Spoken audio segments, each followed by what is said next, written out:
brew system? Raise your hand. Like high, so I can see.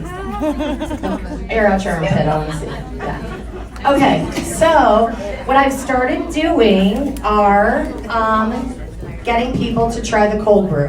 All right? So you can do it many different ways. The simplest way, first of all, is to use your cold brew at home. Does everybody make cold brew at home? You have the system. Who makes it at home? Raise high.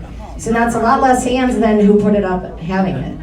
So if you have the cold brew and you haven't made it, shout out why you haven't made it yet. I don't drink coffee. Perfect. Okay, what else? I just got it. You just got it. This morning or yesterday? A couple days ago, I've been at work. Oh, okay. All right. Well, then you get a pass, but you can make it tonight when you get home. Yeah. Okay. Anybody else? No? So what I heard you say back there is that you don't drink coffee. That's okay. You know why? Because you don't have to like coffee to like this cold brew. And I live with a person that is true with. So my husband Dwayne, if you guys don't know him, he lives with me. He's my husband. And he would drink hot coffee just for the caffeine. Is anybody? I drink coffee for caffeine. Okay, right? Yes, Jenny, raise it real high. I know you do. And that's what he would do. So he makes the coffee every morning, and he would make the hot coffee, and he would take it to work, but he didn't like it. I drink it black because I like the taste of coffee. So he would do it just for the caffeine. We got the cold brew at Jubilee, and we started making it. And he loves it. He cannot get enough of it. When he leaves for work, you know, he's got all of the things that he needs for lunch with his water in his lunchbox, but then he's carrying like 3 cups of cold brew to work, okay? Really, he's kind of like a cold brew little piggy. So I have to keep making it. So even if they don't like cold brew or you don't like cold brew, that's okay. You get them to try it and they're going to like it, because cold brew, the difference between cold brew and iced coffee is that iced coffee is just hot brewed coffee poured over ice. They might market it however they market it, but that is what it is. So you might as well just go home and brew up your warm coffee and pour it over ice and call it, you know, a $6 cup of iced coffee, okay? It's still bitter. It still tastes like, you know, it's got that acidy flavor. You know, do you ever sip coffee? I drink it black. So if you're a black drinker, you know that when it's really strong or it's bitter, you taste it and you're like, oh, that's gross, right? That's what iced coffee can be. With cold brew, when it is in the refrigerator, the system that makes the cold brew takes all that bitterness and acidity out of it. So the people that don't like coffee will love this. All right? It's me. So this is your carafe. It's really simple to use. I can even do it one-handed.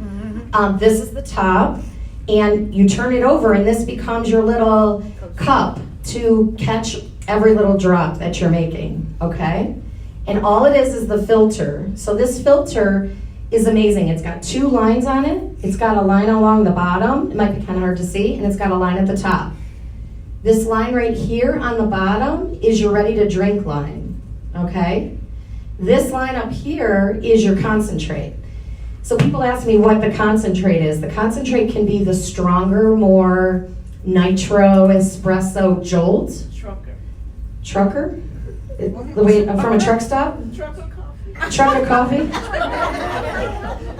So that's what the top line can be. Thank you, I didn't know that.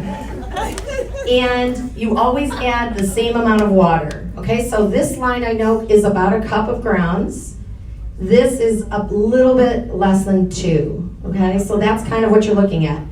You fill up your filter, okay, and you put it down in here, and you pour the cold water or room temperature water in here. Now, if you're at the first line, you can pour a little faster, all right?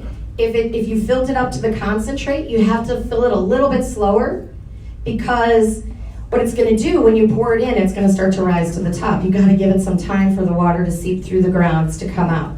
But the water always gets filled up to this bottom black line. Regardless of where you put the grounds, you put this up to the top. And then you just put this little cover on it, and you put it in the refrigerator 8 to 12 hours. All right, so this is why sometimes it's good to have 2 of these systems. Because you can make one, and then you can, as soon as you make it, you can take it and pour it into a water bottle and make another batch. Okay, so when I was talking about it being a little holding like a reservoir for your filter, when you take it out, you drip it, okay, because it's still dripping. You set it in here, and you give it a minute or so, and the rest of it's going to drip into the little cover. So you take the cover and you pour it back into here, okay? That's what I do. So once I've made it, I put it into a water bottle. I was going to see, my husband probably drank this before I even brought it today. 1 carafe will fill this entire water bottle up. So you can tell people 1 carafe makes 36 ounces.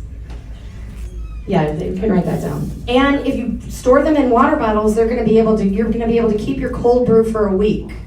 So if you make a batch and you're just kind of an occasional coffee drinker, you can keep it for a week.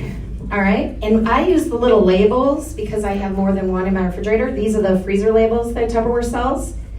And I mark what it is. So the other cool thing about this is you can flavor your coffee. So if you're close enough, you can say this one says pumpkin spice. So the way to flavor it is before you put the grounds in here, like say you're going to make just ready to drink. So you take a cup of grounds and you put it in a bowl, and you take whatever flavoring or flavoring you want to put in there and mix it up together. So this one's pumpkin spice. So 2 tablespoons of pumpkin pie spice to 1 cup of grounds. You mix it up, pour it in here, and you have pumpkin spice brew. Okay? You can do cinnamon. You can do hazelnut. You could do nutmeg. You could take the little nut and you can grate it into there. You're going to be grating for a while, but if you can get 2 tablespoons out. But whatever you want to flavor it before you put it in here, because you're going to have those people that don't like cream. They don't want to cut their coffee with cream. All right, so those are the benefits of cold brew. So that's the thing that you want to get out to people. All right, so the easiest way to get this to the people is like before when I was talking about the craft shows and the bazaars that are coming up. Take this setup with you. I've started doing this. I think the last 3 events that I've had in the last week and a half, I took this, okay? Because our table isn't full of a bunch of stuff, okay? The table should have this display, maybe, or hostess, whatever recruiting offer you want to do, if you want to do the gig kit or you want to do the full kitchen set, and then make room for this. And that's what I've been doing. So you want everything to go in one bag. You don't want to be the person, especially if you're taking it somewhere specific, which I'll talk about in a minute. You don't want to be bringing in 40 bags of stuff, because then people are like, I don't want to do that. I'm going to break my back doing that. So I have this cute Tupperware basket, okay? And this is what I put everything in. So you can do the taste testings at shows. As they walk by, you're standing out in front of your table, you're never behind it, you're in front, and you just say, would you like to try some cold brew?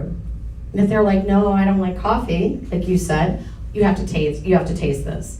And I had a lady say that she gets iced coffee from Starbucks every day, and this was smoother than what she gets at Starbucks. Honestly, it's amazing. If you haven't tried it or you don't have a carafe, you really need to get one. Even if you're not going to use it, people love it, because I forgot what they said at Jubilee, what the coffee industry is bringing in. Right, millions and millions of dollars, and Tupperware is very smart to get into that arena. And this is what's going to skyrocket not only your own business, but Tupperware in general, okay? So we're going to post a cold brew survey. We have a cold brew survey. And you can take this idea and you can put out on your Facebook page. If anybody's friends with me, about a week ago I was at a soccer game, because we're sponsoring, I live in Stowe, so we're sponsoring, part sponsor for the Lady Bulldogs soccer. So I did a table there. And I had a table and I had this, and I posted a picture of myself there with my little basket and everything.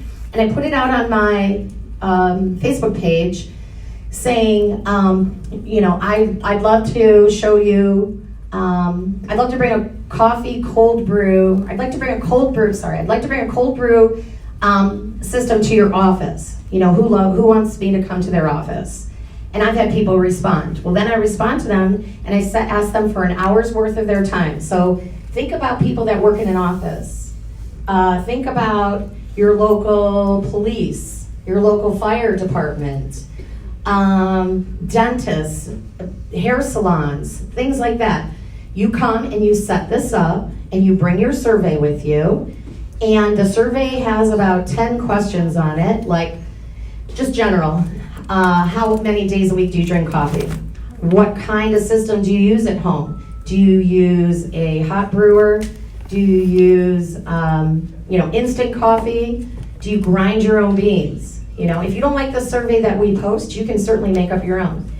But what it does is this is going to get you into the door to meet people. Think of it as like an expanded friend finding, okay? So you get into the office, you need one contact somewhere, unless you want a cold call, which Nancy could probably help you with the cold calling.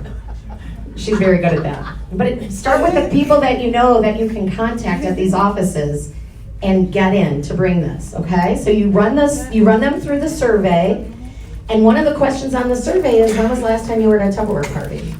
And it has 6 months, 3 months, starts with like last week, 6 months, a year, 20 years.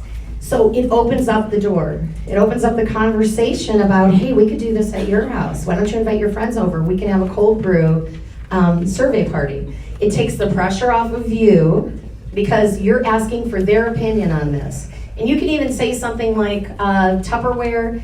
Tupperware asked me to get 100 cold brew surveys into them because people like to help. They like to give, people like to give their opinion. They like to give their opinion on a lot of things, right? So you're asking for their opinion with this survey, okay? So what you'll need is like a basket like this. It doesn't have to be a Tupperware basket, okay? And I have my cups. These are my tasting cups. I have it in my Super Oval, okay? Would you open that for me? I'll make my hand. So inside I have Dixie cups, I have some napkins, and I have stirrers, okay? So you can stir up their little cup of coffee.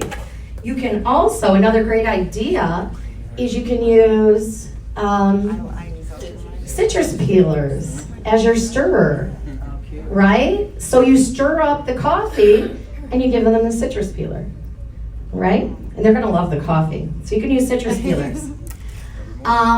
You have your cold brew. 3 of these serves about 20 people. So 3 large water bottles will serve 20 people. Cool Whip, whipped topping, right? Who doesn't like anything with that on it? And then I do tumblers, and I also have these marked. One's hazelnut and one's French vanilla. So I bring these. And then I have syrup, and I need to get more syrup. We obviously like the bourbon caramel at our house, okay? So, Tarani is teaming up with Tupperware right now? Yes? Everyone knew that? Okay, so you can get their syrups and bring those. Thank you. And then a towel in case you're messy. And then sugar, right? Put sugar in one of the Clearly Elegant bowls. All right? Thank you. I'll pay you later for helping me. All right, so this is your setup, right? And then you have your little clipboard with the surveys on it. That doesn't take up much room, right? You're not gonna really, come lugging in with 12 bags. Like I need 3 long 6-foot tables at someone's office, right? And then what I didn't bring here is you need a bowl and you need ice, okay? And if they'll supply the ice, that's great. If not, bring your own and put it in our new colored bowl, right? I know at Jubilee we got the purple one or whatever. The other thing that I use that I don't have with me is the quick shake. So usually I have the quick shake in there. So if someone wants it mixed already, all right? Like sometimes when I'm out, like with a quick shake, if I'm out doing an event and I want to keep it cold because it doesn't really stay cold in here, I have my own ice and I put it in my quick shake and I add the cold brew and keep it cold and shake it up and pour it from there. So you don't have to pour it from here. If you want to keep it iced and you don't have the ability to put it in a refrigerator like at an office, then bring the shaker and add ice to your cold brew. Okay? Does anybody have, I forgot to bring it up from my table, I don't want to crawl back there. The current flyer, the current one? No, that one right there with the hat. Thank you. So look what's on the front of this. Right? This just started today. So, right in the beginning here, you could get 2 cold brews for $59. One for $39, the second one for $20. Right? So do this right now. How many can you get this week coming up? How many can you do next week? There's 5 days in a week, right? Well, most people, I'm talking about office. Well, some people work on Saturdays and Sundays. It was kind of a rhetorical question, how many days are in a week back there. Jenny's like 7.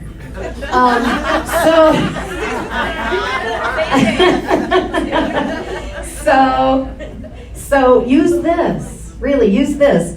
And what's right in the front, but the pumpkin spice cold brew recipe. I made this at Rally a couple weeks ago. Who was here to try this? Yes, well, it is so good. You guys, try this. When you go home, lady in red over there that hasn't opened her cold brew yet, and you make your cold brew tonight, then do this. This, what I also did for the soccer event that I did, it was outside, I made this cold brew, pumpkin spice, and I had it in another bottle already made, and then I just poured it over ice. I can't tell you how many people walked by and just love pumpkin spice. This recipe is amazing. And then you squirt some of this Cool Whip on top of it. It's pretty good, okay? So use this idea, this basic idea, however you want to do it, but it's a great getting your foot in the door, right? And we all know how to do it once we get our feet in the door. I think the hardest part is getting in front of people. So once you get in front of people, let this cold brew do the work for you. Okay? Does anybody have any questions? Oh, geez. Yes? In your tumblers, was that flavored beans that you used in the cold brew that you? No, it's just creamer. Creamer. Oh, okay. It's just creamer. So flavored beans? Yes. Good. Yes. The other thing that you can do if you want to take it to an office, take your master system, the coarse cone on it, and bring beans and grind your own coffee beans. Show them that piece works alongside this cold brew. Not the power shot. No,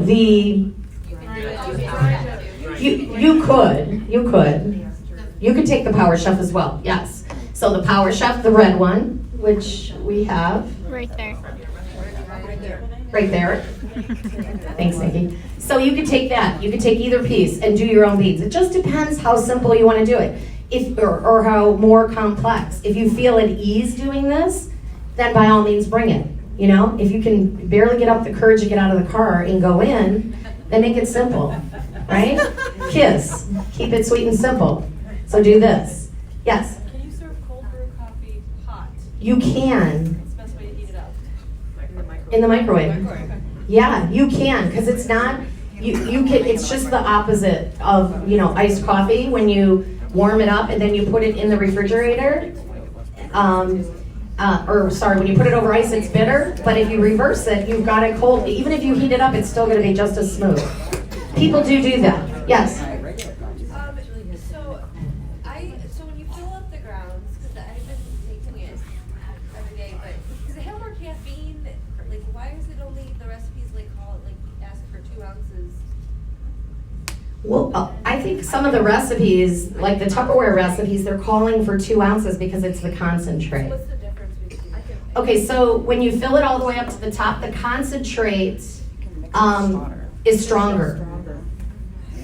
It's stronger. It's more coffee. It's more coffee grounds. So think of it as, it's double the coffee grounds because you're putting in 2 cups of coffee grounds and filling up 1 carafe, as opposed to putting in 1 cup of coffee grounds and filling up the carafe. Okay, look, think of it that way. So you have a full carafe of water. It's always a full carafe of water. You can either have it with the strength of 1 cup of grounds or stronger with 2 cups. That's why we call it concentrate. It's basically just a stronger coffee. Does that make sense? So it's more caffeine and stronger because you're using more grounds, another extra cup. So it's the grounds that you put up to that line, not the water. Water always goes to the bottom where the bottom of the top is. The bottom, this black piece right there to the top, water always goes there. You decide if you want to have it at the first line, which is ready to drink, which is less strong, or 2 cups all the way up to the top line where it's more strong. That's why we call it concentrate. Does that make sense? Sarah? Yeah, I just figured I would not to it. Okay. Back there? When you take them to the vendor show, are you taking the concentrate or are you making it at the first line? The first. When you take your water bottles filled, is it the concentrate that you make before or is it? It just depends what I've decided to make it. If I do, Kevin, I think you're interfering with my. No, just honey, no. I mean the frequency on the. Kevin, come here. Now he's mad. Come here, Kevin. I'm sorry. It cut out as soon as you got close with your apparatus. Sorry. I love Kevin. He's like one of my closest friends. I didn't mean you're interfering with my show off the stage. I love him. I'm teasing. Now I'm squirreled out of there. It just depends what I have because they're gonna cut it with cream. I think out of all the people that I've served, 1 person has drank it black. Most people cut it. So, and if you do have the concentrate and you have one of these little cups, don't fill it up to here. Fill it up to there and cut it with cream or something. Okay. Anybody else? Yes. Okay, so just a little bit on the difference between the concentrate and the non-concentrate. So it's recommended if you're gonna add cream and ice to use the concentrate. Correct. If you're gonna drink it black, do it the non-concentrate way. Yeah, correct. I make 1 carafe on Sunday and it lasts me for 6 days. Oh, that's me one day. So then, Like a half a day. okay, but I also don't just, when I take the filter out, I add more water to water it down Yeah. and fill the carafe all the way, and then I don't have to water it down the rest of the week. So just right, like Teresa does. Teresa's our tea barista. She always is talking about the cold brew when we do our bingos and right. It just depends what you like and how you're gonna get accustomed to it. But there's no wrong way to do it. Take it, make whatever you're gonna make and take it here and just get out in front of people. Absolutely. Excellent. Thank you so much.